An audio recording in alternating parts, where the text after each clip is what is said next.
नमस्कार, स्वागत है साहित्यिक झरोखा चैनल पर। आज हम करेंगे महादेवी वर्मा का साहित्यिक परिचय। देखिए, जो महादेवी वर्मा है ये छायावाद के 4 प्रमुख आधार स्तंभों में जानी जाती हैं और इन्हें आधुनिक काल की मीरा भी कहा जाता है। वो किसके कारण कहा जाता है?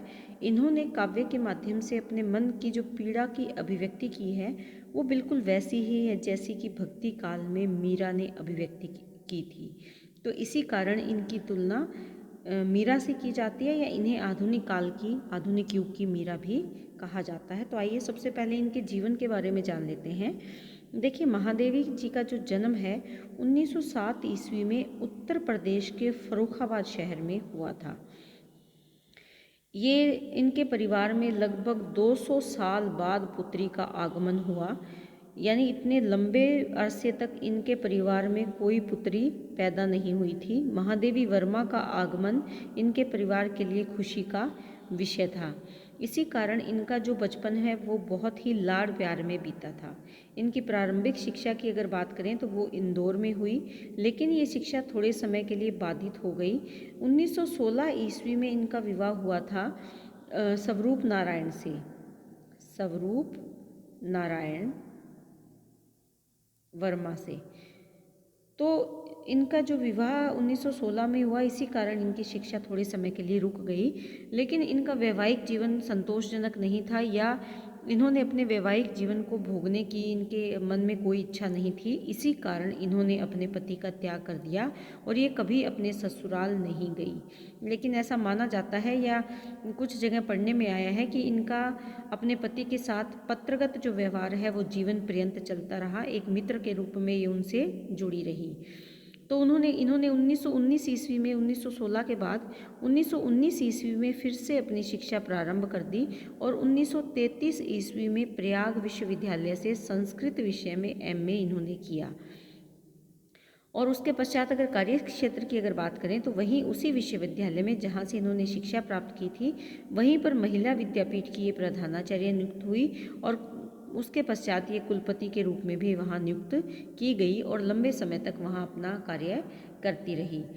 इन्होंने जो लेखन की प्रेरणा है वो अपनी सहेली सुभद्रा कुमारी चौहान, हिंदी की महत्वपूर्ण कवित्री हैं सुभद्रा कुमारी, इनसे प्रेरित हुई क्योंकि ये इनकी बचपन की सखी थी। इनसे प्रेरणा प्राप्त करके इन्होंने हिंदी में लेखन कार्य प्रारंभ किया और जीवन पर्यंत जब तक ये जीवित रही तब तक उस कार्य में निरंतर लगी रही। इनका जो काव्य है उसमें केवल व्यक्तिगत पीड़ा या प्रेम भाव ही अभिव्यक्त नहीं हुए, अपितु इन्होंने समाज के व्यापक दृष्टिकोण रखा समाज के प्रति और समाज के निम्न वर्ग या समाज के जीव जो हमारे आसपास के जीव जंतु हैं उनसे इनका विशेष प्रेम और लगाव रहा। नारी के प्रति इनका दृष्टिकोण बहुत अधिक प्रगतिशील रहा क्योंकि इन्होंने नारी पर किए जाने वाले जो अन्याय हैं उनका विरोध भी किया है, उसकी दशा का चित्रण भी अपने काव्य के माध्यम से किया है। तो आइए अब इनकी रचनाओं के बारे में जानते हैं।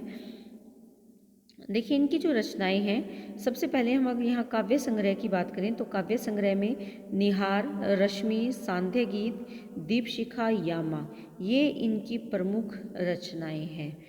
जो इनका यामा है काव्य संग्रह, इस पर इनको ज्ञानपीठ पुरस्कार भी प्राप्त हो चुका है।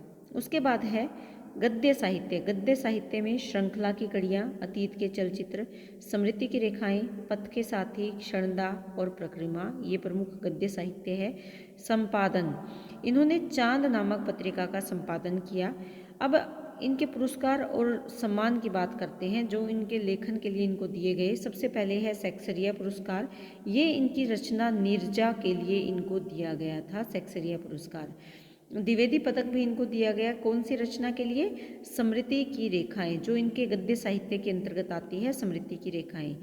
हिंदी साहित्य सम्मेलन का मंगला प्रसाद पारितोषिक पुरस्कार भी इनको प्रदान किया गया। इसके साथ साथ इनको पद्म भूषण भी दिया गया। किस लिए दिया गया? इनकी साहित्य में सेवाओं के लिए। ये इनको कब दिया गया था? 1956 ईस्वी में इनको पद्म भूषण प्रदान किया गया। ज्ञानपीठ पुरस्कार, जैसा कि मैंने आपको बताया है, यामा के लिए विशेष रूप से और इसके साथ साथ दीपशिखा के लिए भी ज्ञानपीठ पुरस्कार इनको दिया गया। तो ये इनकी प्रमुख रचनाएं हैं जो हिंदी साहित्य में अपना विशेष स्थान रखती है और हिंदी साहित्य को समृद्ध करने में अपना योगदान इन्होंने दिया है। अब इनकी साहित्य की विशेषताओं की अगर बात करें तो सबसे पहले जो हम विशेषता इसमें लेते हैं वो है पीड़ा की अभिव्यक्ति। देखिए, जो महादेवी वर्मा है, इनकी जो मन के भाव हैं वो वेदना से परिपूर्ण है और इनकी वेदना पर बौद्ध दर्शन की छाप भी दिखाई देती है। इसी कारण इनकी जो वेदना है उसकी अभिव्यक्ति स्वाभाविक रूप से इनकी अभिव्यक्ति उन्होंने की है। इसमें जो इनके पीड़ा है वो केवल सांसारिक पीड़ा नहीं है या केवल व्यक्तिगत पीड़ा नहीं है। इनकी पीड़ा की अभिव्यक्ति में दार्शनिकता भी दिखाई देती है और स्वयं की पीड़ा के साथ साथ समाज की पीड़ा को भी इन्होंने अभिव्यक्त किया है।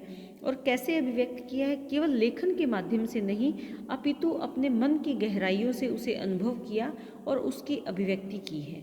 तो इस प्रकार इनका जो हमारा पॉइंट बनता है वो है पीड़ा की अभिव्यक्ति। दूसरा हम यहाँ पॉइंट लेते हैं आध्यात्मिक भावना। देखिए, अध्यात्म यानी ईश्वर के प्रति जो भाव है, इनका जो अध्यात्म भाव है वो रहस्यवादी है। क्यों रहस्यवादी है? क्योंकि कहीं तो इनके जो ईश्वर है वो प्रियतम के रूप में है और कहीं पर उन्हीं प्रियतम को वो ईश्वर के रूप में स्थापित करने का प्रयास करती है। तो मुख्य रूप से अध्यात्म में क्या दिखाई देता है हमें? रहस्यवाद। रहस्यवाद क्या होता है? आत्मा, परमात्मा, प्रेम, प्रकृति की जहाँ बातें होती है, अपने शरीर को ही परमात्मा का मंदिर समझ लेना, अपने प्रियतम के रूप में ईश्वर को अभिव्यक्त करना, ये सब इसमें आते हैं आध्यात्मिक भावना में। उसके बाद तीसरा हमारा पॉइंट है प्रेम भावना। देखिए, जो महादेवी है वो प्रेम की कवित्री जानी जाती है। प्रेम की पीड़ा की अभिव्यक्ति इन्होंने सहज और स्वाभाविक रूप से अपने काव्य के माध्यम से की है। ये कृष्ण की प्रेम भावना और प्रेम संदेश की भी कायल रही या उसको भी इन्होंने अभिव्यक्त किया। जैसे भ्रमर के माध्यम से वो रूप और रस के लोभी जो वासनात्मक प्रेमी है उन पर उन्होंने कटाक्ष भी किया है। यानी इनका प्रेम वासनात्मक नहीं है बल्कि आध्यात्मिक प्रेम से जुड़े हुए इनके भाव हैं, या इनका जो प्रेम है वो ईश्वरत्व को प्राप्त करने वाला प्रेम है। कहीं पर भी सांसारिक वासना को छू भी नहीं गया है। इसके साथ साथ आता है प्रकृति चित्रण। देखिए, छायावाद और प्रकृति दोनों को हम अलग नहीं कर सकते, दोनों ही एक दूसरे से जुड़े हुए हैं। इनका जो अनुभूति जगत है कवित्री का, उसमें प्रकृति चित्रण का विशेष रूप से उसको अभिव्यक्त किया गया है या विशेष रूप से चित्रण किया गया है।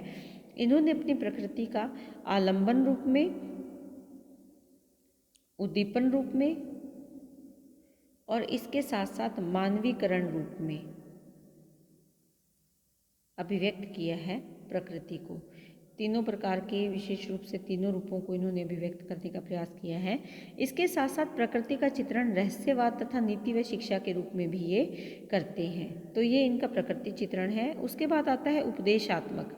देखिए, उपदेशात्मकता या उपदेशात्मक जो विचारधारा है वो छायावाद की नहीं है। विशेष रूप से द्विवेदी युग में उपदेशात्मकता अधिक दिखाई देती है।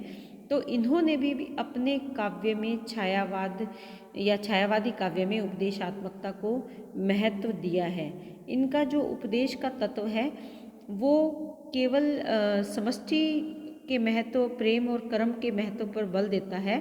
साथ ही साथ सत्य और अहिंसा, परोपकार, पर पीड़ा का नाश आदि का उपदेश भी अपने काव्य के माध्यम से देते हुए प्रतीत होते हैं।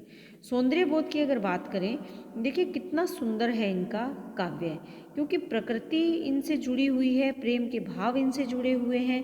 तो इससे क्या होगा, इन्होंने जो काव्य की रचना की उसमें केवल मानवीय और भौतिक जगत के सौंदर्य को इन्होंने अभिव्यक्त इसमें किया है। यानी अभिव्यक्त भी कैसे किया है? मन की गहराइयों से मानवीय और भौतिक सौंदर्य, मानव यानी मन का या मानव से जुड़ा हुआ जो सौंदर्य है, इसके साथ साथ जो भौतिक जगत का सौंदर्य है, भौतिक जगत का जो सौंदर्य है उसको भी इन्होंने गहराई से अनुभव किया और उसकी अभिव्यक्ति इन्होंने अपने काव्य के माध्यम से की है। इसके बाद आते हैं भाषा शैली पर।